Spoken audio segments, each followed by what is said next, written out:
Hi, I'm Father Vlad. From September 1 to October the 4th, we are celebrating the season of creation. Do you know that every plant, the stone, the trees, the birds, and every man and woman has a story to tell? So I have written a book. It's called JIV'S Tales of the Unexpected. Because in the very heart of God, each one of us is a wonderful tale. So I would like to share this book with you and celebrate the season of creation. Ining libro ni Father Vlad is something of that kind. It may be as an effort or a book that is out of the box dahil ako ini so ordinary narratives na nadadagog because it is almost as, if I may use his own words, mystical, almost mystical.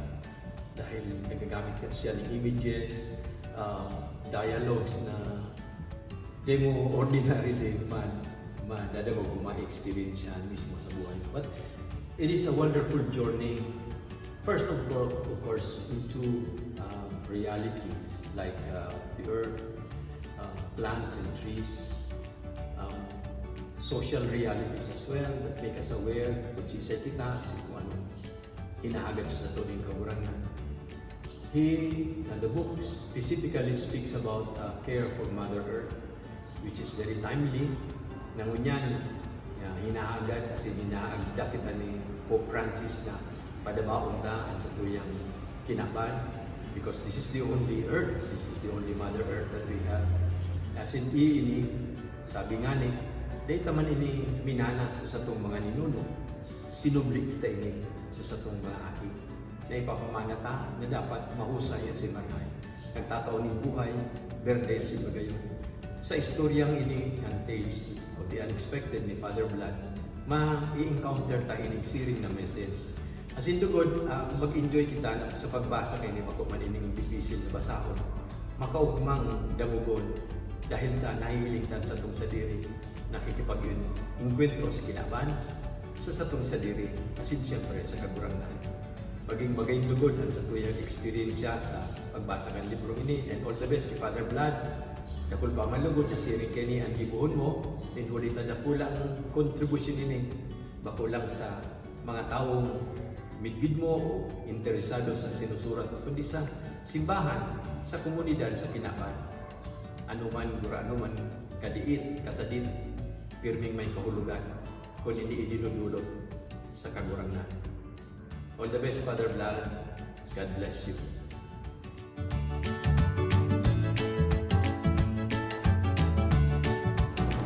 I've been a fan of the works of Father Vlad, and I would say that he is indeed a prolific writer. When I read the manuscript of his latest work, I was so thrilled and puzzled at the same time, because this latest work is not a typical style of Father Vlad. I have known him for so many years and I have read all his works. His present opera was actually a revelation of the other side of Father Vlad, as a writer and of course as an artist. It was then that I concluded that he is really a gifted, creative, and a versatile writer. Father Vlad's latest book unites the mystical world and the world of fantasy, while at the same time opening the world of reality, the reality in our midst. It is mystical because when you read the book, you will be able to think, realize, and reflect about your personal relationship with God. Then, the story opens also the world of fantasy because of the characters like the mango, the twigs, and the branches, and etc. Their personal journey and stories will tickle our imagination, and I know that the kids in us will be awakened when you read the book. Lastly, the book opens the world of reality, wherein through the stories we will be able to see clearly the things that we should do to embrace and accept the different facets of life. Life in this world is not easy, especially today that we are in the midst of this pandemic. So this book will be our guide on how we should live this life to the fullest despite of all these difficulties. So, I encourage everyone to get your copies now. When you get your copies, please read the stories and reflect on the lessons that you will encounter in the book. This kind of masterpiece is something that we should be reading in this challenging time. I went through that manuscript and it was very interesting. I did a little editing because Father Blood is good at writing. So I don't know what I have contributed to that book, but what I know is I learned a lot from it because it gave me a glimpse of what life is in a monastery, and the book is going to help children and adults view life from another perspective, a more interesting perspective.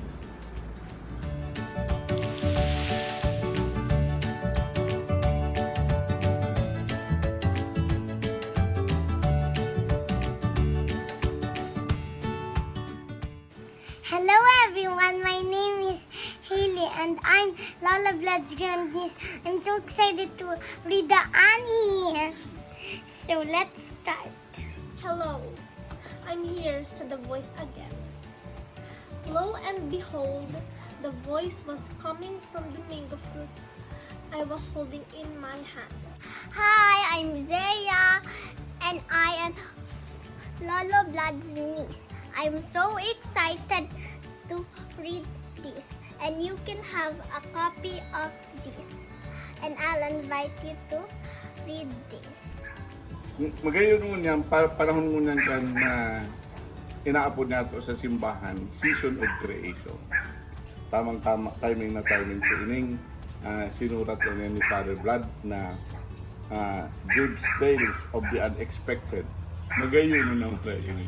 Tama nungod ini sa sarong mango na mayroon ito po paano kapag if you have the right eye, if you have the contemplative eye, ang gabos na bagay, buhay. We are part of the wave of life. And the whole creation praises that way. You know, I love creation. Since I am here in Trinitas, I always take care of the creation. I always, every day, I praise God for the gift of creation. Because I'm sure that the good things that we do to nature are the good things we do to ourselves.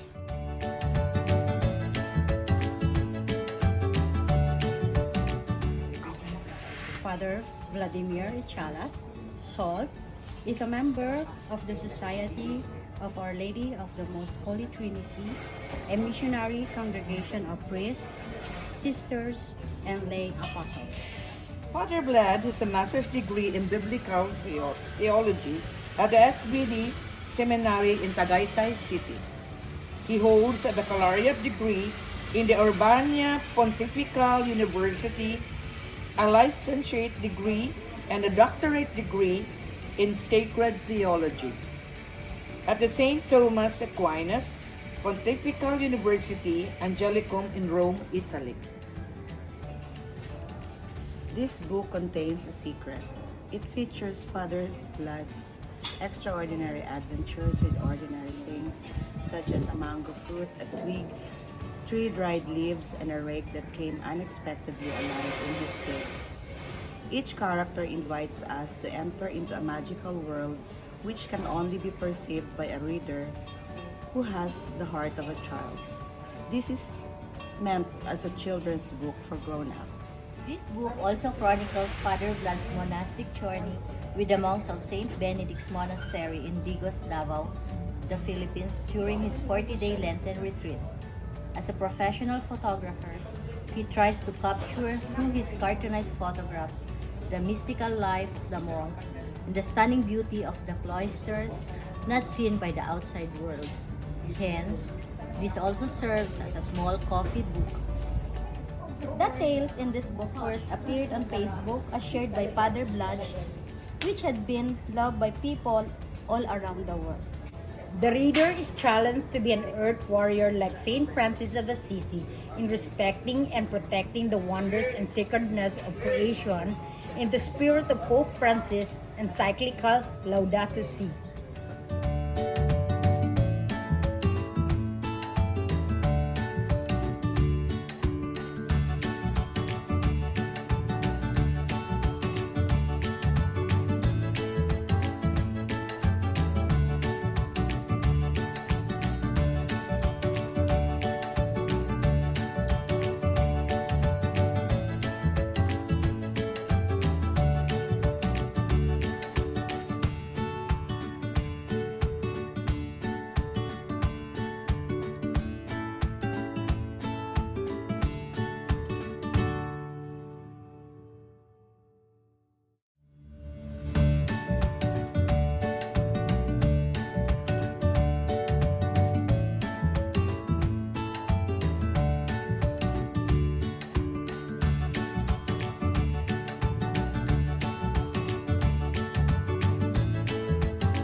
Enjoy